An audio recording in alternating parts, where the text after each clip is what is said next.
My eldest, who is 7, has been recently learning how to ride her bike without stabilisers, but she was really scared of it to begin with because when she was about 4, she tipped off her bike with stabilisers and smashed her mouth up. So she was really scared of it. Of course she was.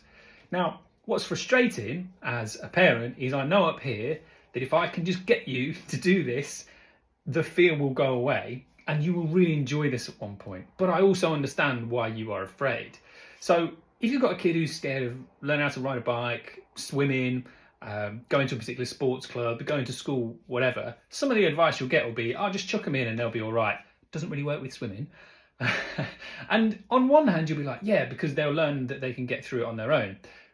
And some people will kind of say, if you're trying to be more supportive, like, oh, come on, you're just going to show them that they need you type stuff. And that just isn't the case. We wouldn't think that way about learning to ride a bike. We don't think it's weird that the parent holds the child for a while, holds them steady, or runs next to them for a while, just so that they can feel that safety. That seems reasonable. And that's what we did with my daughter. We just took longer with that. And what I was looking for signs of for her was, okay, if I can show you that I'm here and that you are safe, that gives you the stability to practice little bits of it, the bits that you're afraid of. So to begin with, starting off and stopping, she just didn't want to do on her own. So I was holding the whole frame of the bike and she was practicing doing the pedals. Great.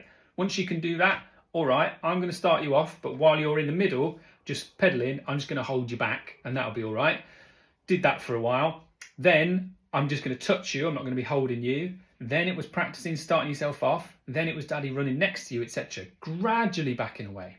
And if she ever lost a bit of confidence, I was happy to go back a couple of steps. All right, okay, well, I was running alongside you, but you scared yourself of that. For the next one, shall I touch you back again? Great. That is not making the child weak. What it is giving her an inbuilt sense that somebody will help me if I need it. And that is a really useful thing to have as you grow up. Not, if I struggle with something, nobody will help me. That is not a particularly helpful place to be.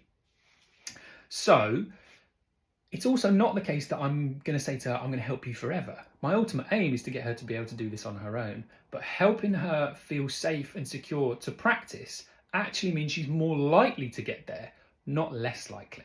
So when a kid is faced with something they're scared of, it is useful to think about it like riding a bike. I will offer them the stability. I will be right next to them for the first few times, and we will be aiming towards gradually backing away.